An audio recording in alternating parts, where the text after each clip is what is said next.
So the challenge generally with a voice-activated system is that people don't all talk in the same way. You have various dialects and intonations, and the challenge of any voice-operated system is to kind of get that and nail it the first time round so that you don't need to repeat yourself. Because if you need to ask it to do the same thing a number of times, you might as well go and type it in. And the whole objective of this system is that you don't need to touch the phone. So what we've done is the markets where touchless control has been deployed, we've made sure that we have spent time testing the device with different regional dialects so that we get it right first time.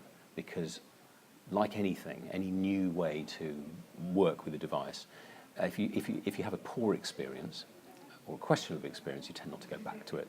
So the idea is, let's put the time in, do the due diligence with local markets so that when we deploy it, it works seamlessly.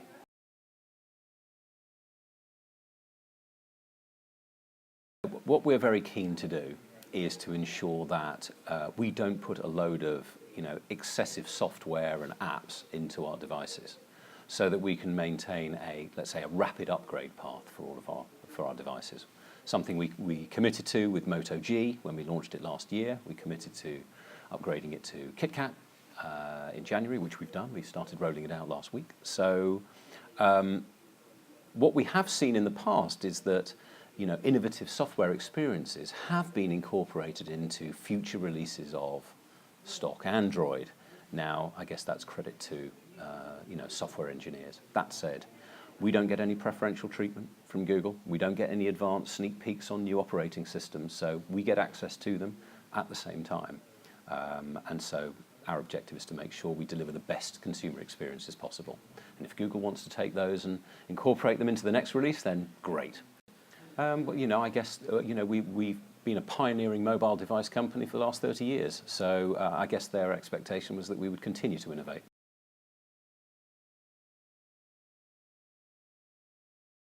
So I guess we see Nexus actually as being quite a niche consumer proposition. It's not that well known. I would not want to argue with its value for money specs and creds. I wouldn't at all. It's a great device. However, the Moto X is a more mainstream proposition with far broader distribution than is the case with Nexus. So I just think it's different, different devices for different consumer groups. Nexus, by definition, has held very high appeal for early adopters, tech enthusiasts. We see Moto X as really appealing to people who don't want to spend an absolute fortune on a smartphone, want something that's a break from the norm, and don't want to spend a fortune doing it. It's priced at £380 SIM-free and £25 per month on contract, so that's pretty damn good value.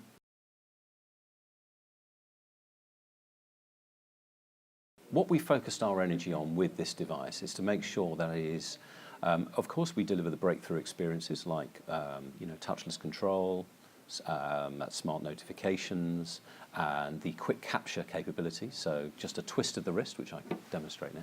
Quick twist of the wrist fires up the camera engine, and literally very clean user interface. If I want to take a picture, I just tap anywhere there. Now that's not stock Android. What that is a great camera interface that has been designed with the consumer in mind, because we know that people who take pictures on smartphones invariably want to post them onto some social network, for example. So speed is all about speed, from pocket to post.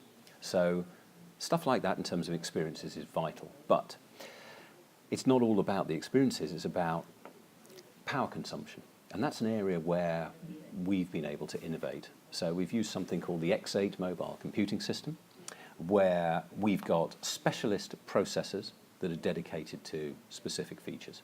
So, for example, we have 4 graphics processors, because we know that consumers use graphics-hungry apps and basically want to make sure that there's no lag. Everything's silky smooth. So 50% of our processing power is focused on graphics. We have 2 processors that take care of the everyday smartphone actions that you'll be using, so you're making a call, accessing internet, etc. Then you have a contextual engine that kind of gets a sense of what you're doing and should serve up relevant, it will basically act in a different way. So for example, drive, if it knows that you're travelling at a rate of knots, it could serve you a specific set of functions relative, so it makes sense relative to what you're doing. And it knows, for example, when you twist your wrist twice, that you should fire up the camera. And then finally, you've got the language processor as well. Now, all of that, if it was an 8-core, processor, is going to sap your battery. So by lunchtime, you're going to be trying to hunt the outlet. So what we've done is made sure that power efficiency is really top of our agenda, because we know it's a massive consumer pain point. So the idea here is that we're delivering a phone that delivers the goods in terms of processing power and responsiveness and graphical capabilities, but something that delivers 24 hours mixed use, which in the real world is what consumers want. We will work very closely to ensure that the commands are, let's say, in harmony with Google Now. So the more commands that you can add, that are added to Google Now, they will work with touchless control. But I mean, it could be, frivolous stuff. So for example, okay, Google Now, do I need an umbrella today?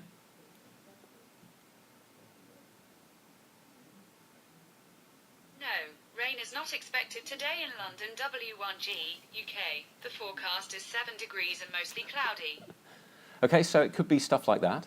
It could be, okay, Google Now, how tall is Leonardo DiCaprio? Leonardo DiCaprio is 1.83 meters tall. He's a short ass. Yeah.